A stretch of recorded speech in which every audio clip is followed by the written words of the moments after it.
नमस्कार दोस्तों, जय माता दी। दोस्तों मैं हेमलता उपाध्याय आप सभी का अपने चैनल पर बहुत बहुत स्वागत करती हूँ। दोस्तों चैत्र मास की नवरात्रि की आप सभी को बहुत बहुत शुभकामनाएं। माँ भगवती दुर्गा की कृपा सदैव आप और आपके समस्त परिवार पर बनी रहे। दोस्तों होली के समापन के साथ ही चैत्र मास का प्रारंभ हो जाता है और चैत्र के महीने में सबसे महत्वपूर्ण मानी जाती है नवरात्रि, जो कि चैत्र मास की नवरात्रि होती है।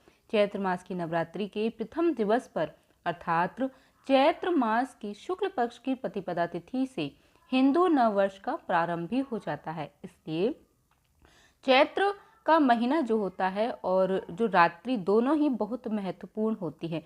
आज की वीडियो में आप जानेंगे दोस्तों कि चैत्र मास की नवरात्रि कब से प्रारंभ हो रही है और कब समाप्त होगी और नववर्ष का प्रारंभ किस दिन से है, इस बार की नवरात्रि कितने दिनों की रहने वाली है और चैत्र नवरात्रि में माँ दुर्गा के आगमन की सवारी क्या होगी और चैत्र नवरात्रि में घट स्थापना का शुभ मुहूर्त क्या रहेगा और घट की स्थापना अर्थात कलश की स्थापना और पूजा विधि क्या होगी।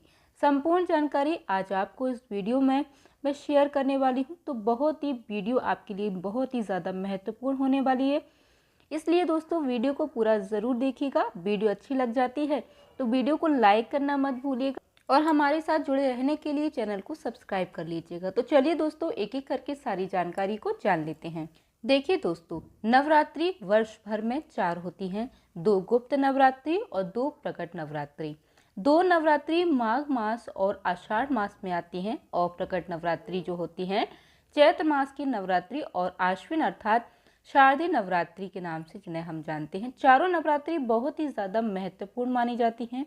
लेकिन दोस्तों चैत्र मास की जो नवरात्रि होती हैं, नवरात्रि से हिंदू नववर्ष का प्रारंभ होता है, इसलिए यह नवरात्रि बहुत ही ज़्यादा महत्वपूर्ण मानी जाती है।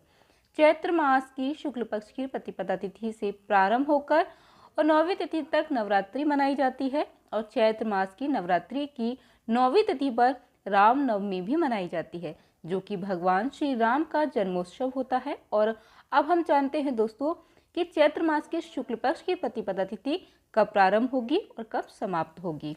तो देखिए दोस्तों, चैत्र मास की शुक्ल पक्ष की प्रतिपदा तिथि प्रारंभ होगी 29 मार्च को शाम को 4:27 पर और इसका समापन होगा 30 मार्च को दोपहर में 12:49 पर। तो चैत्र नवरात्रि का जो प्रारंभ हमेशा होता है सूर्य उदय कालीन तिथि से और प्रतिपदा तिथि सूर्य उदय काल में हमें प्राप्त हो रही है 30 मार्च 2025 को। तो 30 मार्च से नवरात्रि प्रारंभ होगी और दिन रहेगा रविवार का। तो नवरात्रि के पहले दिन यानी कि 30 मार्च को माँ शैलपुत्री की पूजा करेंगी। नवरात्रि के प्रथम दिवस पर कलश की स्थापना करके माँ दुर्गा का आह्वान करेंगे। विधि विधान से उनकी पूजा प्रारंभ होगी और फिर 9 दिनों तक पूरी नवरात्रि में माँ दुर्गा की हम आराधना करेंगे। अष्टमी और नवमी पर कन्या पूजन हवन इत्यादि किया जाता है। मतलब कई स्थानों पर अष्टमी के दिन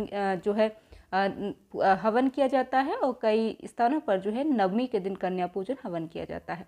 तो ऐसे में अष्टमी और नवमी कब है? देखिए दोस्तों, चैत्र मास के शुक्ल पक्ष की अष्टमी तिथि प्रारंभ होगी 4 अप्रैल की रात्रि में 8:12 पर और शुक्ल पक्ष की अष्टमी तिथि का समापन होगा 5 अप्रैल शाम को 7:26 पर।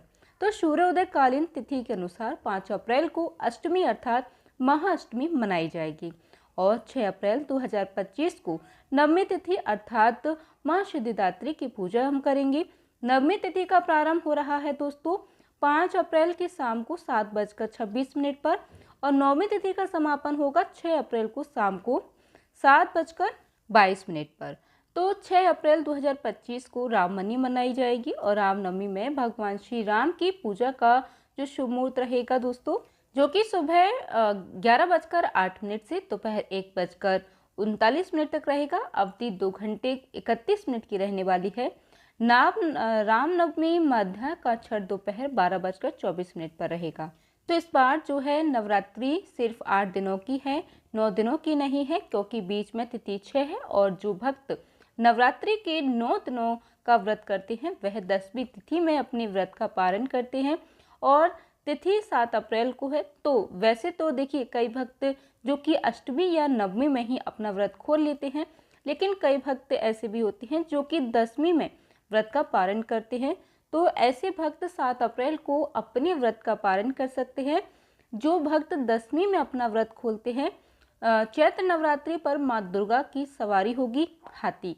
देवी माँ का हाथी पर सवार होकर आना बहुत ही शुभ माना जाता है। दोस्तों बता दें कि माँ की सवारी शांति और समृद्धि का प्रतीक माना जाता है और चैत्र नवरात्रि में माँ की सवारी इस बात का संकेत करती है दोस्तों कि बारिश अच्छी होगी, जो कि फसल के लिए बहुत अच्छा होगा। इससे देश में अन्न और धन का भंडार भरेगा।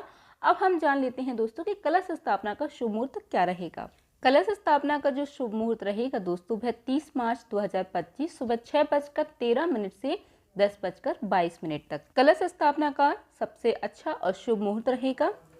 अब देखिए दोस्तों, मान लीजिए कि आप इस समय में कलश की स्थापना नहीं कर पाते हैं, तो ऐसे में अभिजीत मुहूर्त में आप कलश की स्थापना कर सकते हैं।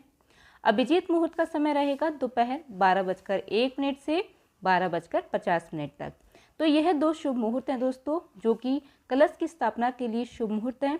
आप इस समय जो है कलश की स्थापना कर सकते हैं। चैत्र नवरात्रि में पूजा किस प्रकार से करें, इसके लिए आने वाली वीडियो ज़रूर देखिएगा। उम्मीद करती हूँ दोस्तों कि आपको यह जानकारी पसंद आई होगी। वीडियो अच्छा लगा हो तो प्लीज़ दोस्तों वीडियो को लाइक ज़रूर किया कीजिए और हमारे साथ जुड़े रहने के लिए चैनल को सब्सक्राइब कर लीजिएगा। यदि आपका चैत्र नवरात्रि से संबंधित किसी भी प्रकार का कोई प्रश्न है तो आप कमेंट करके पूछ सकते हैं। धन्यवाद दोस्तों। जय माता दी।